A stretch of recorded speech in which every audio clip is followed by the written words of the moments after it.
बच्चों, भाषा भारती कक्षा 7 पाठ 3 के प्रश्नोत्तर हल करेंगे। पाठ का नाम है मेरी बसीयत। तो चलिए बच्चों, इसके प्रश्न देखते हैं। इसमें सबसे पहले दिया है निम्नलिखित प्रश्नों के उत्तर लिखिए। इसमें पहला प्रश्न दिया है, नेहरू जी ने अपने दोस्तों और साथियों के लिए क्या बातें कहीं। उत्तर में लिखेंगे, नेहरू जी ने अपने दोस्तों और साथियों के साथ अपने कार्य अनुभव को बांटते हुए लिखा है कि बेशुमार दोस्तों और साथियों के उनके ऊपर कई एहसान रहे हैं। वे बड़े बड़े कामों में एक दूसरे के साथ रहे, मिलजुल कर काम किए तथा सफलता के सुख व असफलता के दुख दोनों में शामिल रहे। अगला है प्रश्न नंबर 2, गंगा नदी से नेहरू जी की कौन कौन सी भावनाएं लिपटी हुई हैं। उत्तर में लिखेंगे, नेहरू जी ने गंगा को बेहद करीब से और लंबे समय तक देखा है। इससे उनकी अनेकानेक भावनाएं लिपटी हुई हैं। गंगा के प्राकृतिक सौंदर्य, उसके पल पल बदलते स्वरूप व पग पग परिवर्तित होते मार्ग के मनोरम दृश्य और सदैव स्मृति पटल पर ताज़ा रहते हैं। गंगा जन गंगा जनता की सर्वप्रिय नदी है। वह तो भारत की प्राचीन सभ्यता का प्रतीक रही है। वास्तव में नेहरू जी के लिए गंगा मात्र एक नदी न होकर भूत को वर्तमान के मार्ग से होते हुए भविष्य को जोड़ने का एक जीवनदायक स्रोत है। अगला प्रश्न है प्रश्न नंबर 3, नेहरू जी ने विभिन्न समय और मौसम पर गंगा का मनोहारी चित्रण किस प्रकार किया है। क सुबह के साथ, ख शाम के समय, ग सर्दी के समय। उत्तर में लिखेंगे, नेहरू जी ने विभिन्न समय और मौसम पर गंगा का मनोहारी चित्रण करते हुए लिखा है कि उन्होंने सुबह की रोशनी में गंगा को मुस्कुराते उछलते कूदते देखा है और देखा है शाम के साय में उदास काली सी चादर ओढ़े हुए भेद भरी सर्दी में सिमटी सी आहिस्ते आहिस्ते बहती गंगा अत्यंत सुंदर दिखाई पड़ती है। आगे चलते हैं, प्रश्न नंबर 4 पर आते हैं।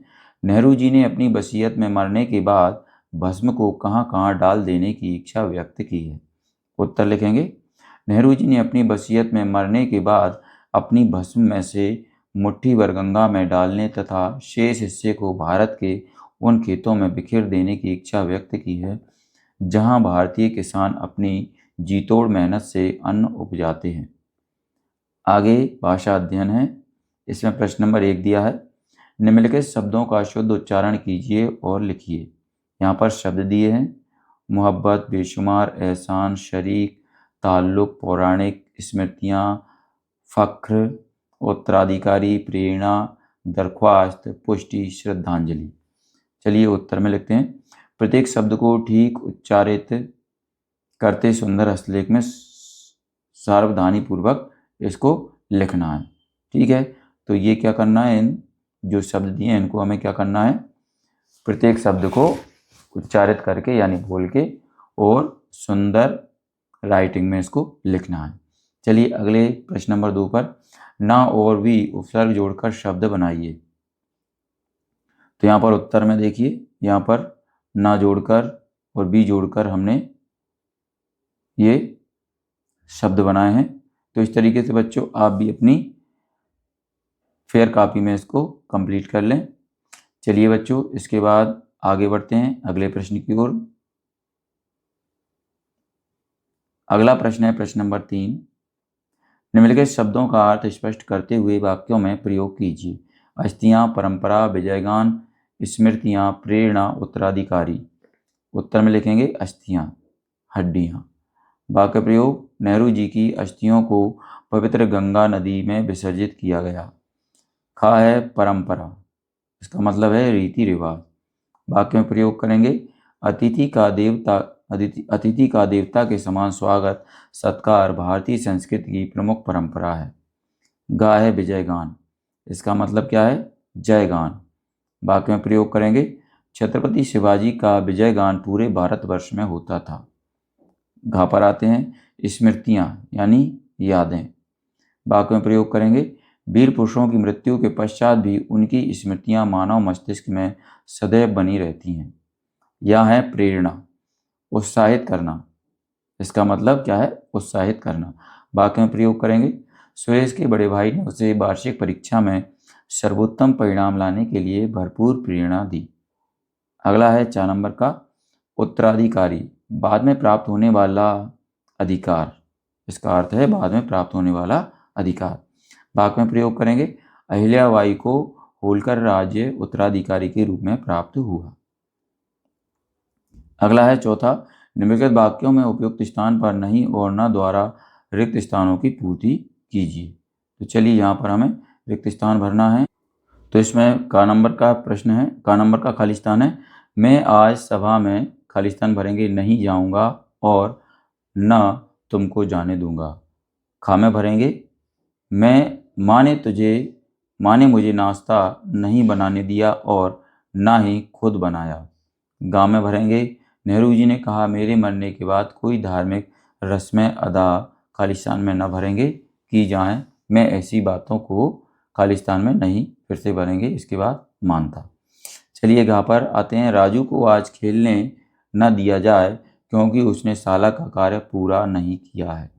चलिए बच्चों, इसके बाद आगे चलते हैं, प्रश्न नंबर 5 पर आ जाते हैं।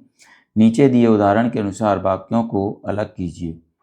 तो चलिए उत्तर में हम ये टेबल देखते हैं, दिए गए वाक्य और यहाँ परिवर्तित वाक्य। तो यहाँ पर देखिए 1 नंबर पर है, मैं चाहता भी हूँ कि हिंदुस्तान इन सब जंजीरों को तोड़ दे। तो यहाँ पर परिवर्तित करेंगे वाक्य, पहला मैं चाहता हूँ, दूसरा हो जाएगा हिंदुस्तान इन सब जंजीरों को तोड़ दे।